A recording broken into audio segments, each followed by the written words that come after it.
Yrittäjä. Yrittäjää kuvaa periksi antamattomuus, itsensä likoon laittaminen ja huippupalvelu. Joskus peliin pannaan sekä omat että sukulaisten talot. Vapaa-aika on tuntematon käsite, mutta yrittäjyys onkin elämäntapa. Siinä kuultiin fiksuja viisaita sanoja. Tämän sarjan sponsorina toimii Heinon Tukku. Ja voittajan tulee palkitsemaan Heinon Tukun toimitusjohtaja Marja Hämäläinen. Tervetuloa. Marja, sieltä saat oman mikrofonin. Heinon Tukku on vuonna 1899 perustettu perheyhtiö. Teillä on pitkä historia. Mikä on sen menestyksen salaisuus? Pystyykö sitä edes kertomaan? Tai onko se salaisuus? Saako sitä kertoa? Kyllä mä uskon, että saa sen kertoa. Se on ihmiset ja ne ihmiset on asiakkaat ja henkilökunta. Yrittäjät on Suomessa semmoisia arjen sankareita, joita ilman ei ensinnäkään tämäkään yhteiskunta pyörisi. Mitä sä antaisit neuvoksi ihmiselle, joka haaveilee, että olisi kiva yrittäjäksi ryhtyä?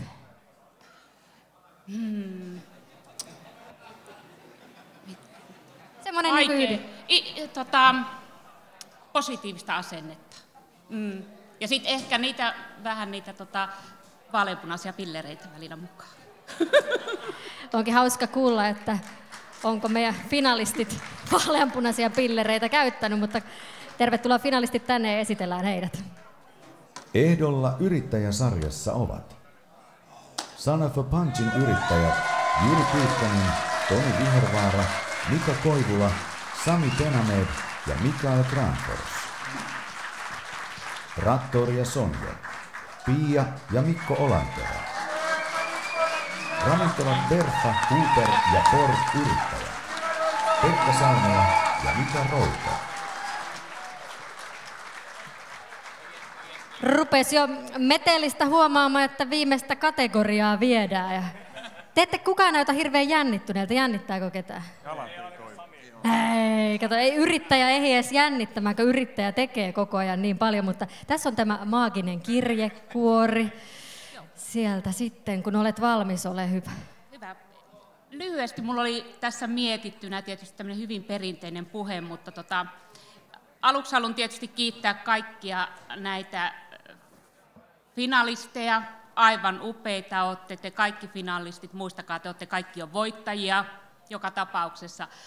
Ja mun täytyy lainata, tänä iltana mä oon jotain hienoa kuullut, että mikä on parasta yrittämisessä. Niin nämä nuoret kaverit kertovat, että se on se, kun saa maksaa ensimmäisen palkan henkilökunnalle. Aplodit sille.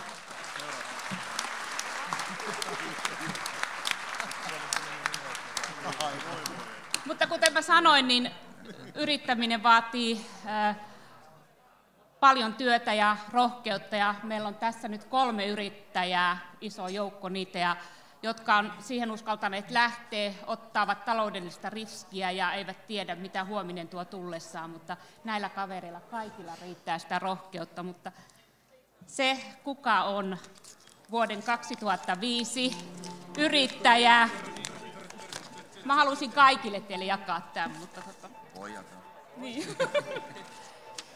Pro 2015 yrittäjä, Veljekset Ponteva Oy, Mika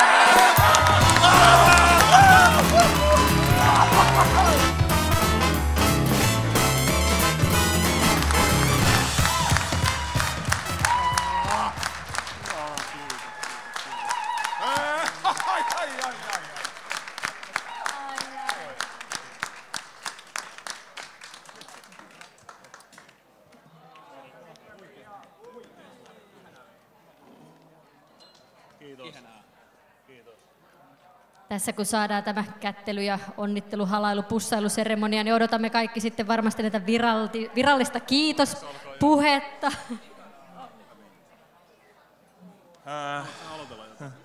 Jos mä aloittelen.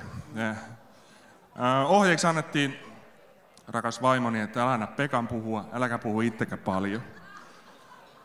No, tässä kohtaa on mukava todeta, että katsoo historiaa taaksepäin, ketkä tässä sarjassa on voittanut, niin tuntuu todella hienolla olla yrittäjä ja onnistunut yrittäjänä.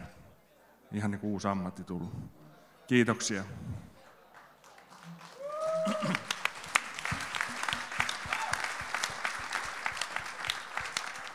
Kyllä se hivenen hämmentävä on, että 2 tämmöistä kevyesti ylipainoista ylioppilasta täällä on heiluu, mutta ei kai siinä jossain on onnistuttu ja upea homma, että niinku me on saatu työ siitä, mikä on niinku oikeasti intohimo ja mitä niinku halutaan tehdä ja kaikki mitä tehdään nyt tulee sydämestä ja iso kiitos henkilökunnalle, ilman niitä me ei ikinä oltaisi täällä eikä meillä olisi semmoisia ravinteleita, mitä tällä hetkellä meillä on, että heille se suurin kiitos. Totta kai kotijoukoille, kaikille inspiraatiolähteille, Siikalin Stevenia unohtamatta.